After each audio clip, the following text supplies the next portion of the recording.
I think before you work with family and collaborate on projects, you need to understand your family's work ethic, and that starts with supporting your family. A great example of that is just like these young people coming in, they understand how to really utilize AI. They understand how social media works on various platforms. So you may be, let's take it to marketing, you may be an amazing marketer. You may understand how to do email marketing. You may understand just the mechanics of marketing as a whole and be amazing at it, but you don't know how to use that different product. So to your point, exactly, it's just like this person may be younger than you, but they have an expertise that you can actually gain from them. Some of these big monumental moments wouldn't have happened if I didn't network, but wouldn't have happened if I didn't have family and didn't have good friends as well.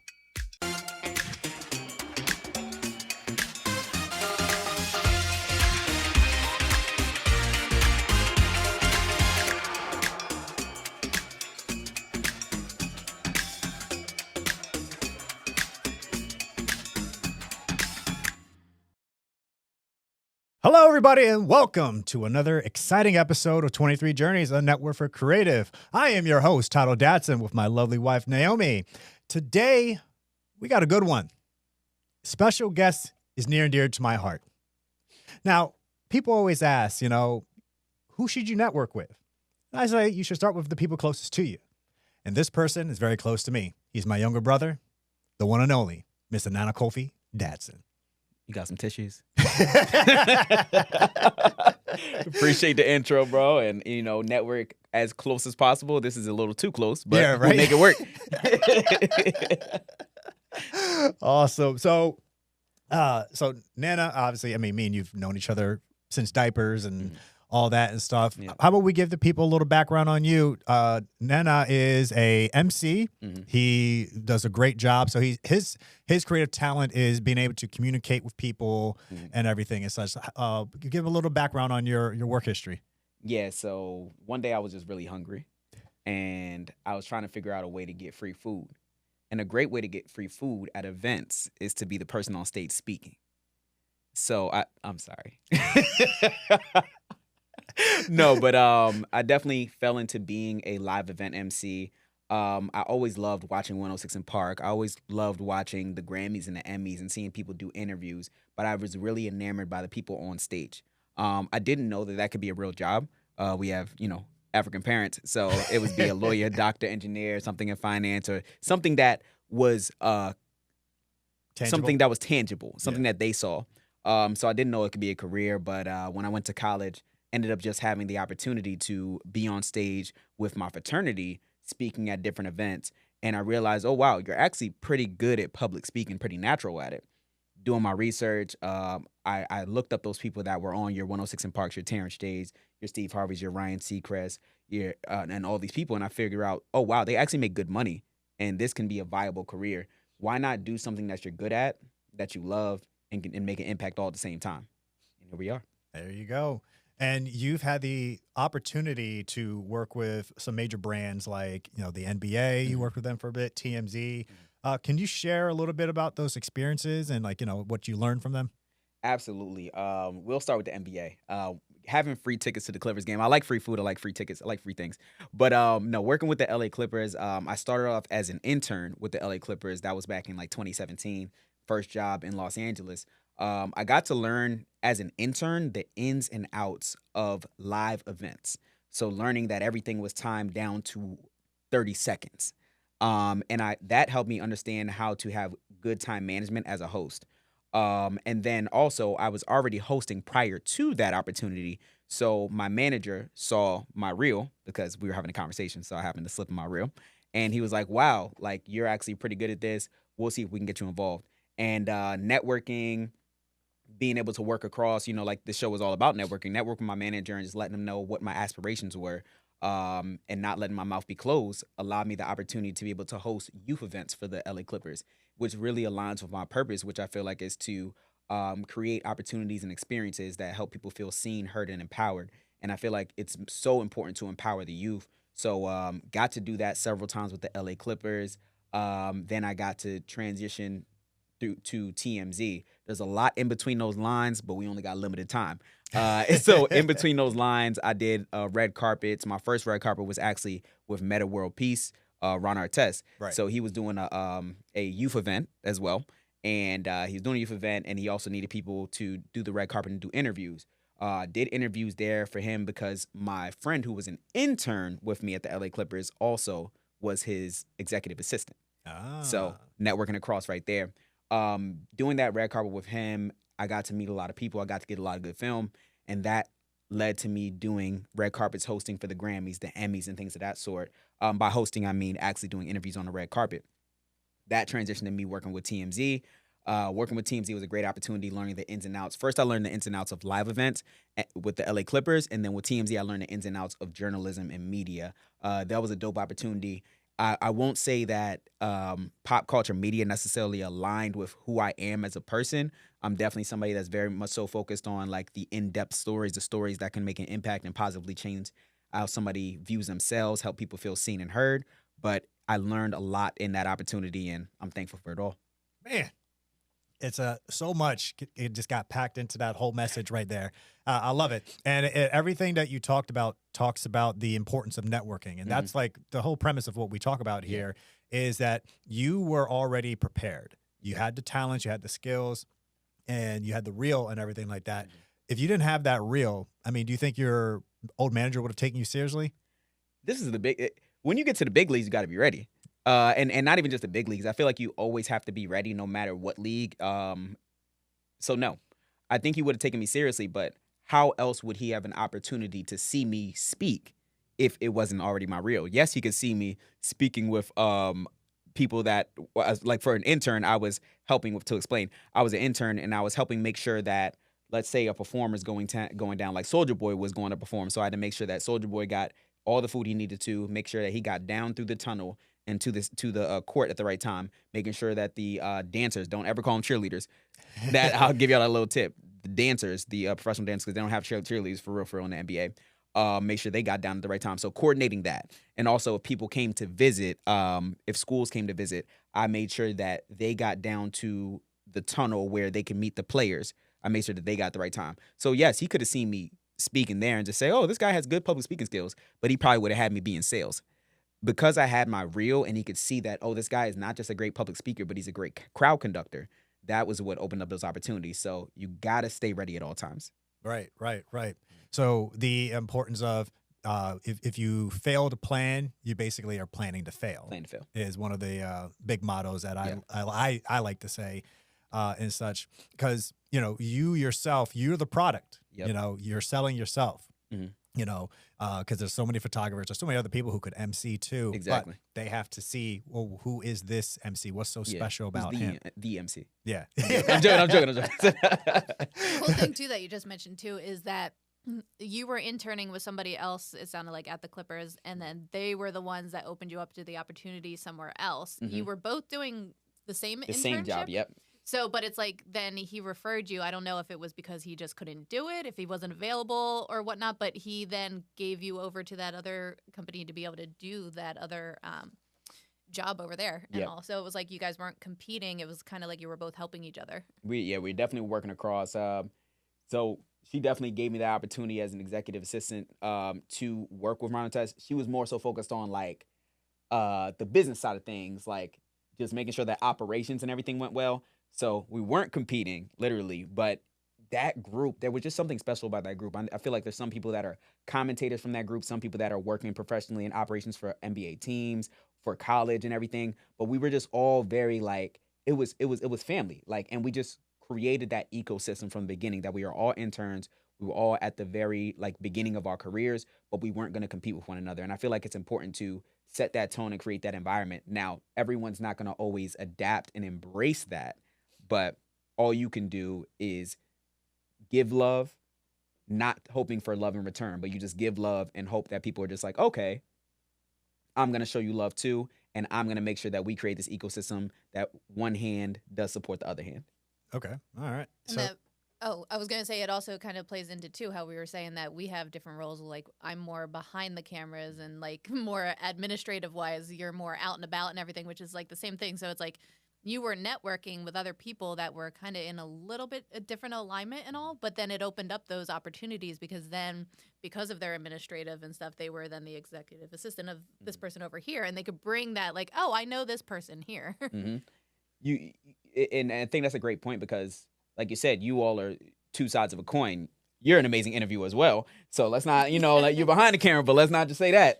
You do a great job in front of the camera as well, just asking questions, but you know what your passion is, you know where your strength lies. So it's really great to identify that when you are networking and making connections with people, because yes, you can get far by yourself, but everyone has a job to do and everyone has a job to fill. So if we can do our job well and we can work with other people that need to fill their jobs, we will always stay working. Mm-hmm. Right. Very good, man. So with the so you're in a couple of different leagues, like you said, big leagues, medium, small leagues. Yeah. Networking. We've been emphasizing how critical networking has sure. been. Do you think that networking is probably one of the most or one of the most important skills you need, say, in the entertainment industry? Most important skills in the entertainment industry. I would say that networking is definitely in the top 3. I would say that top 1 is communication. So just being a good communicator, being a clear communicator. Networking is being able to, yes, it is part of having the gift of gab, but it's just being able to make connections. But first, in order to make connections, people got to understand who you are, what you do, and why they should stay locked in with you. Right. So being able to be a good communicator and a clear communicator of why are you here? What do you do? Because you might have 30 seconds to catch somebody's ear or to help somebody's mind say, oh, this is how I can work with Naomi. This is how I can work with Thato, because she does administration. He does videography, photography. Boom. Actually, I got this event coming on. If you're not a good communicator, then they're just going to be like, all right, it was nice talking to you. Actually, I got to go to a meeting. Right. So I would say that number 1 is absolutely going to be being a good communicator. All right. So number 1 is good communicator, and then maybe like 2 or 3 would be the 2 or 3 would be networking. Yeah. Not sure what the other one is, so I'm not going to say that, but I'll definitely say 2 or 3 is networking. All right. So within the top 3, communication and networking. Yep. Time management. All those. Time management's definitely up there for sure. So with working with family and friends, we know that for like me and you, it's been pretty rewarding. We've been able to develop good relationship. We've been able to work on different projects, whether our own personal projects or professional and such. How do you feel the approach for other people when working with family? Like, what's the best approach? Yeah, what do you say would be like the best approach? Like me and you have had open communication, but what about for people who don't necessarily have the most open communication? How can they work with family and be able to, grow their business or collaborate on projects? I think before you work with family and collaborate on projects, you need to understand your family's work ethic, and that starts with supporting your family. I think if your family member is an entrepreneur already, like let's say they make t-shirts, and you have a podcast and you need some t-shirts made, you should have already bought about 10 t-shirts from them, or you should already know how they work to know if they are somebody you need to work with. So when you support them, you're also studying them. You feel me? And then once you study them and you know, okay, there's a possibility we could work together, you approach them like a business person. Yes, that's your family member, but at the same time, they're trying to eat, they trying to make money, you're trying to eat, you're trying to make money. So y'all got to approach each other and respect each other's business as a business. Sometimes it's hard to see the person that you were in diapers with as a business person. You know what I'm saying? So it's like once you study them, then you're able to see them in that different light. You're able to have that mindset shift. So when you approach them, now you better understand, okay, this is a business opportunity, and y'all approach each other with business. And it's not to say that y'all relationship now becomes business, but you understand when it's time to grind, it's time to grind. When it's time to play, it's time to play. So in that order, I would say if you were looking to do business with your friend, partner, whatever the case may be, understand their work ethic first, study them, support them. After you study them, support them, then come up with a plan. Just like I said, you got to have clear communication. You also got to have clear understanding of how you could best work together. Have a conversation, figure out where that synchronicity is, and after you figure out that synchronicity, try it out, see if it works. Okay, all right. Now we do run into those situations a lot of times where we have a family member that's like they want to work with us, Yeah. but then like you said, you analyze their work ethic, and you're just like, I don't know if this is going to work out. Maybe they're a little lazy. Maybe they're not that bright. Yeah. The t-shirt's not looking too good. So, How can a person be able to? All right, they've assessed it. And they're like maybe I don't think it would work out working with a family member. How do you feel that they could communicate in a way that could not destroy the relationship, but at least be able to like, nah, this isn't going to work out with that family member or friend. A family member or friend. I mean, it's touchy because you got to know how to approach different folks, different strokes for different folks. Pause. But Clip it out. It's a show title, but anyway. Right. But no, I think that's a tough one. I think that if somebody is approaching, they're very eager to work with you, but you're unsure of working with them. First, put the ball in their hands of how do you feel like our work relationship would be? Ask them the question. When you put the ball in their court, you see how clear they are or how unclear they are. And if they are unclear, then that opens up a window for another conversation.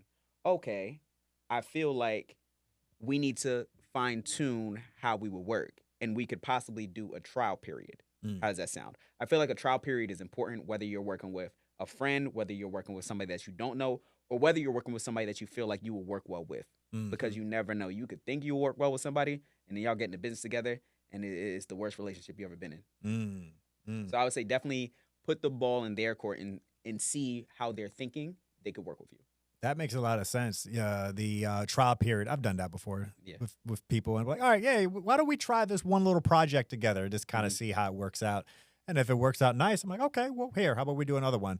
And if it doesn't work out, then it's like, then we got to end the relationship. Yep. Then y'all tried it. At least you can say, hey, we tried it, and I like the way you do this, but this doesn't work out. Maybe we should visit this another time. Yeah. Of course, you approach them with love and respect, but it's just like business is business. Yeah. And then with networking with family and friends, it does offer different opportunities. Do you feel that because it offers different opportunities, do you feel that it's something that can be more positive, you say, on your whole group of everything? Or do you feel that depending on the dynamics, it could hinder or something like that? Yeah, I mean, you can't choose your family, but you can choose your friends. So you would hope that the people that you are around are people that you can kick it with, and you would hope that you've identified the people that you can go into business with, right, as well, no matter family or friends. So I would say that as long as you've identified that first, it's genuinely a positive situation. Going back into everyone has different roles and different things they want to do.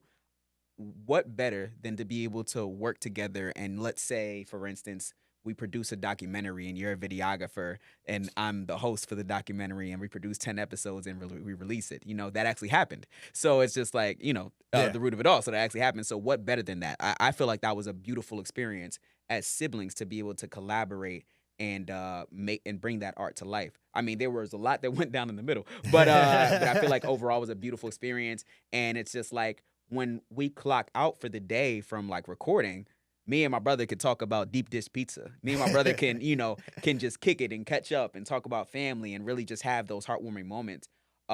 Actually, a great point is Jerry Jones. Jerry Jones for the Dallas Cowboys. Go Cowboys. No. Who won the Super Bowl this year? Just saying. The Eagles won the Super Bowl this year. But this is the context of the topic of working with family and friends. But the Eagles won the Super Bowl this year. We're gonna keep the football talk to a minimum. But either way, so Jerry Jones, he did an interview and he was talking about why he loves working with the Cowboys. He originally owned the Cowboys because his children loved football. Money talk. So it became a situation now that the Cowboys is somewhere that his children could work there, his wife can work there, and everybody can be together. Because you spend so much of your life at work, you might as well have moments when you are at your retirement party where your whole family are the people that you're celebrating with. Mm-hmm. You have these moments that like no moment in your life is separated from your family and your friends.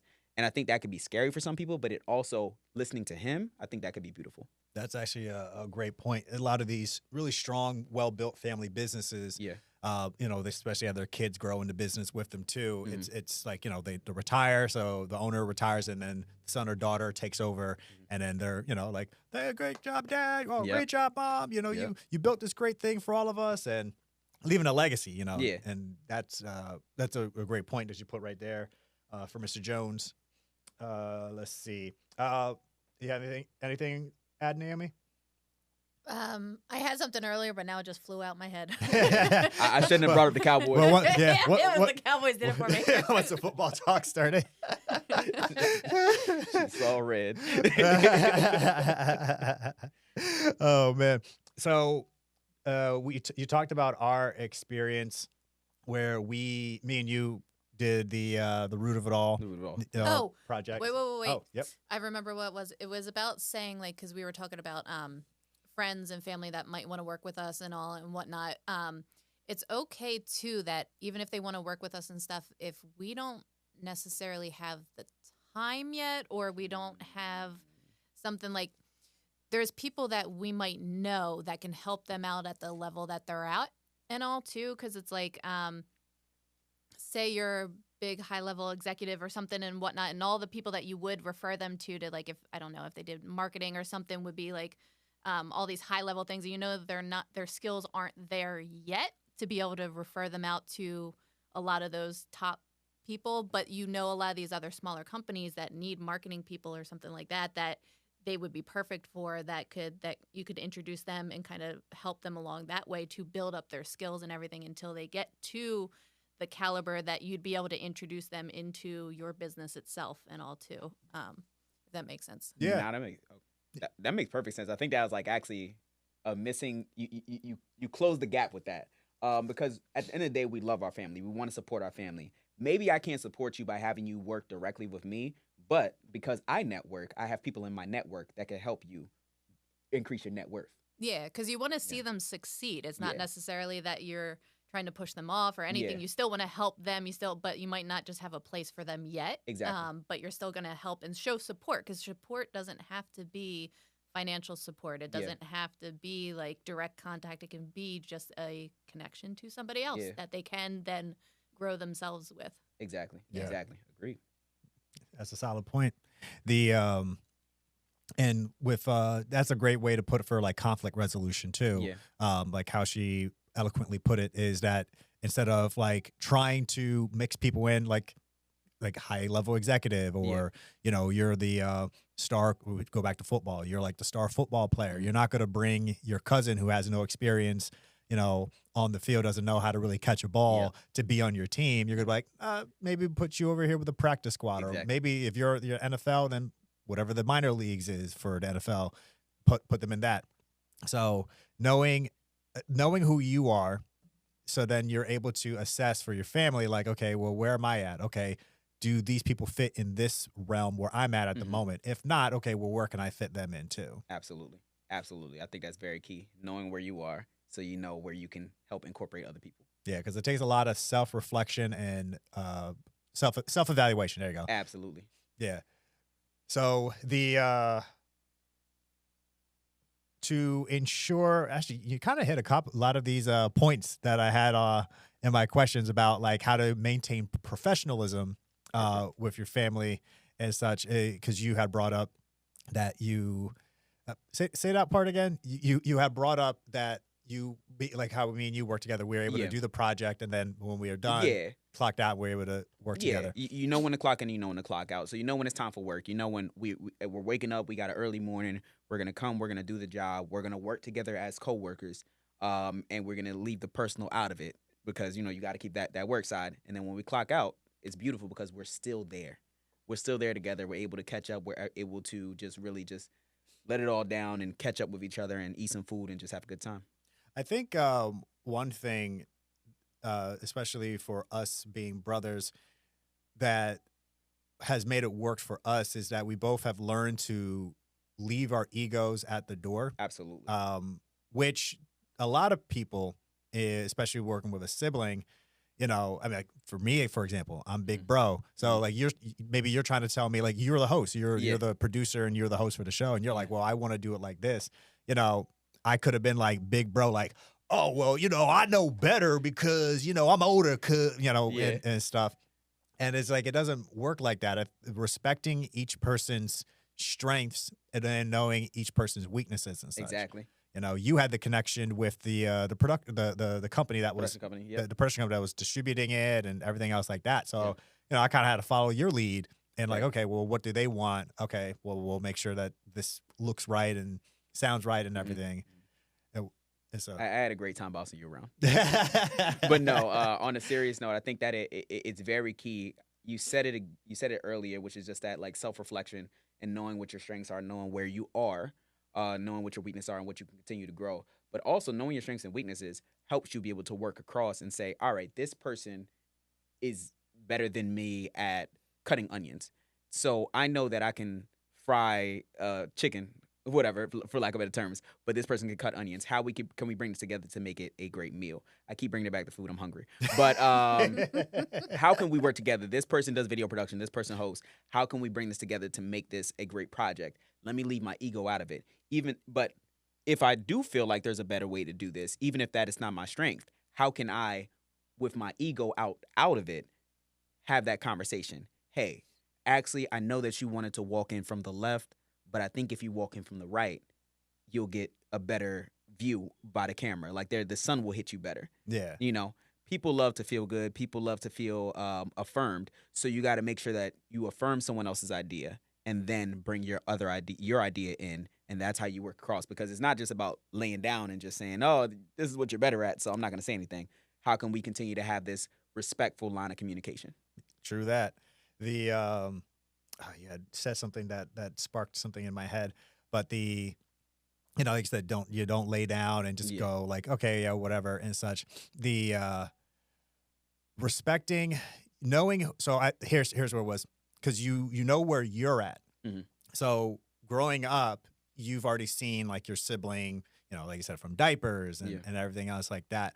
You have to also respect that the person you're working with is not the same person that used to dig dirt in the backyard. Absolutely. Or do all the other like play tag and stuff like that. This is a grown human being. So working with your sibling, you really just have to be like, okay, wait, this is Nana. Okay, Nana's a host. He's had this experience and this experience and this experience. He's an adult. I have to remember that, Obviously, you have that past relationship. We have the past relationship stuff, but we have to also remember, like, hey, I have to respect him as an individual, no longer just as my little brother. Yeah, and I think that goes down in any relationship. Sometimes we see our partner as our significant other and nothing else. Sometimes we see our little brother, big brother as that and nothing else. But it's just like humans are dynamic. We have so many layers to ourselves, and you got to respect each layer. If you don't respect each layer, then it's gonna you're gonna get conflict. You're gonna cause conflict in some point in your relationship. Yeah. Because people want you to respect all the layers. Exactly. And it's like, me and Naomi, she's my wife, but then she's also the mother of our kids. She's also the daughter of her parents. She's the cousin of like her cousin. It's like all these different dynamics. She work, and everything else like that. But if I just see her just as my wife, then I'm just going to be pigeonholed into one view and such.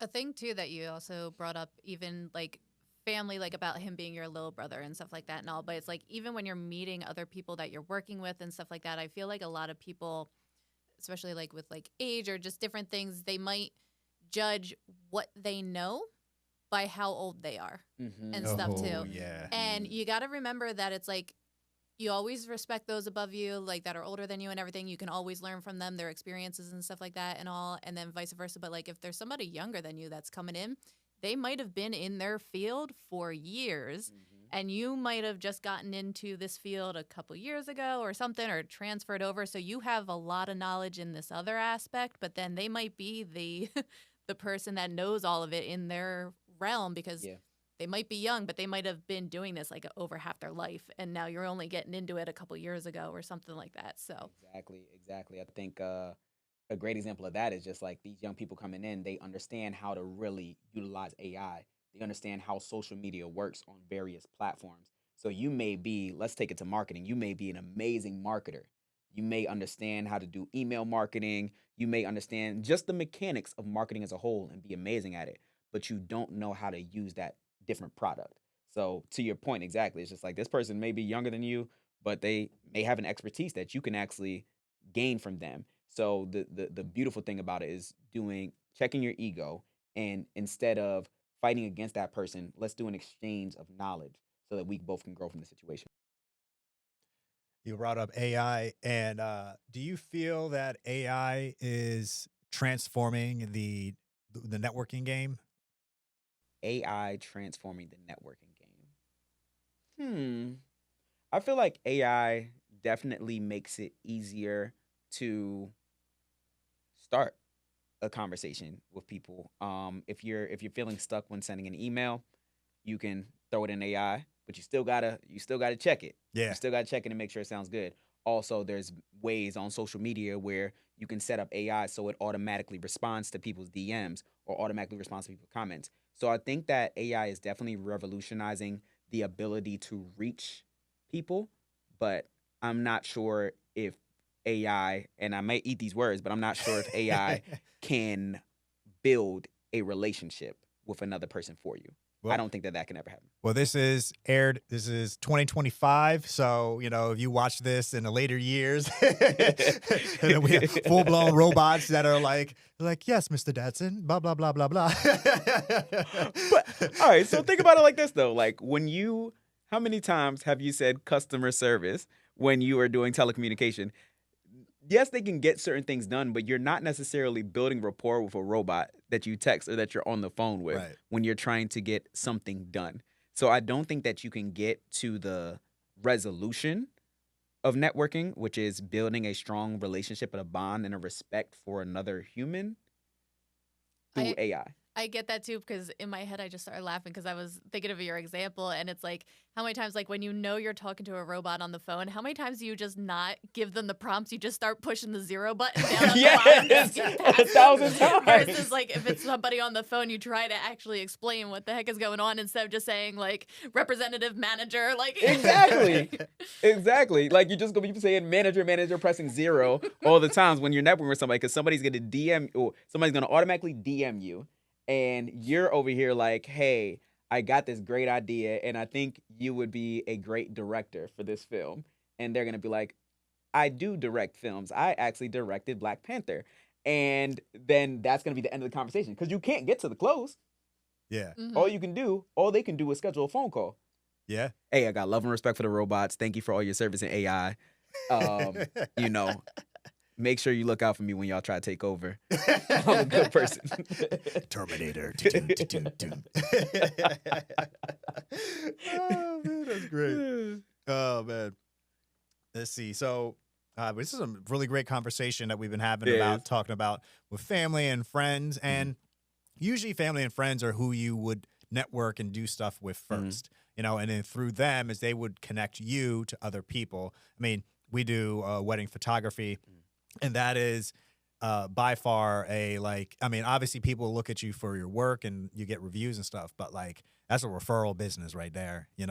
Most of my clients, say for instance, I did something I shot pictures for you, Yep. and stuff and whatnot, or I shot pictures for another friend's wedding. Those referrals are what really catch people's attention. And if you have a good relationship with your family or your friends, they're the first people. That's like the first people, easiest. Should be the easiest. I'm not going to Yep. say it is easiest because Should be. should be the easiest to help you get out there some more. Yep. And we all should be each other's cheerleaders, helping each other out, whether, a person is like an accountant, or a person is a photographer. We all should be rooting for each other to succeed and find different ways to help each other succeed. Looking at other family, so you now, we've been talking about other people doing stuff with you. What about doing stuff for other people? Do you, what do you do? Do you look at what people are doing and find ways to help enhance their stuff for them? Mhm. Like maybe comment on some stuff, or like what do you like to do? Yeah, I always try to do a good job. I feel like if you can comment on Lori Harvey's post or or Kevin Hart's post, then you should definitely be commenting on your friend who is trying to do videography, make music, whatever they are striving towards. You should be able to support their things because too often do they get 150, 200 likes on their photo with them in the beach in Cancun, and they get 2 likes when they're like, "Hey, actually, guys, I'm trying poetry." Crickets. It's crickets. You got about 10 friends people that you can hang out with, that you can, grab a drink with, you can kick it with. But why are those 10 friends not supporting? So for me, I feel like it's definitely supporting that way by just a comment. Support by if it's something that you can show up for them. Support by, hey, I think that your video was nice, but why don't you check out this person who was a creator that is doing it at a higher level than you and try to learn from them? Or, hey, actually, I have this person, to Naomi's point earlier, I have this person that you can learn from as a mentor that can help you continue to grow your level. Doing things like that. One thing I try to do naturally to support our cousin Kwame is tomorrow when I go to an event, I'm wearing his suits. I try to wear his suits as much as possible because they're like, oh, I really love your outfit. And I'm like, that's my cousin. Yeah. Taylor Express. Taylor Express. Taylor Express. You know what I'm saying? People like our wedding photos from our traditional wedding. Actually, my brother did that. Actually, he's in PA and he travels. It's just you to the point earlier of use the product so you can support the product and push the product as well. Yeah. So that's it. That's awesome. And then looking back on your career and everything like that, what role do you feel like family, and we could also put friends, really shaped you and your and everything? I mean, it's everything. Let's just start with you. I we come from some amazing parents that wanted us to be entrepreneurs, wanted us to be in these fields of accounting and finance. But if it wasn't for you, I probably wouldn't have allowed myself to open up to this world. So just being there for the music videos where he started off, the music videos, T Dadson Productions, Pokemon, we ain't gonna go to that. But just all those things. But like those moments were It's fun. still out there, everybody. Oh gosh. But being able to just see you stepping out on faith in those moments, when I finally was ready, I was like, I can do it because my brother did. But then I stepped out on faith and you were like, you know what, I can do you one better. I'm gonna get you an opportunity for Dance on Air. Boom. And that was one of my first opportunities in this thing. And I was like, all right, wow, I'm on TV. Like, like a couple months into taking it seriously. So I'll start with you there. My fraternity, a lot of the amazing opportunities I've gotten have been through my fraternity. TMZ was through my friend Shanika, who's a great host, does work for E! News and a lot of things like that. So I would say, like, honestly, a lot of my text giving, that's my fraternity right there. So it's like I can continue to say, like, some of these big monumental moments wouldn't have happened if I didn't network, but wouldn't have happened if I didn't have family and didn't have good friends as well. Yeah, that's solid. I love it. It's great to have family on here. Yeah. It's like people can actually see like how does this all work, and it's like, hey, we're a living example of how brothers can help each other grow, and you just create some great examples and such. I mean, I love it, and I think that's about it for today.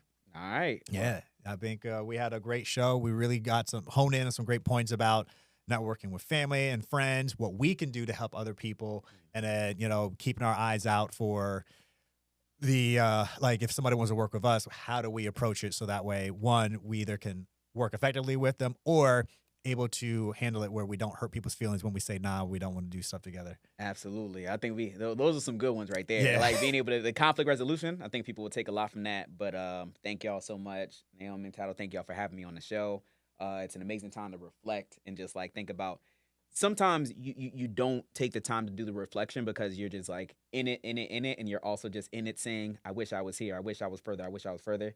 So it's a great time to just sit back and say, wow, you've actually done a lot. Relax. You're exactly where you need to be and just keep going. Now, if anyone wants to hire you for their own events and stuff coming up, how can they find you? Let me sit up.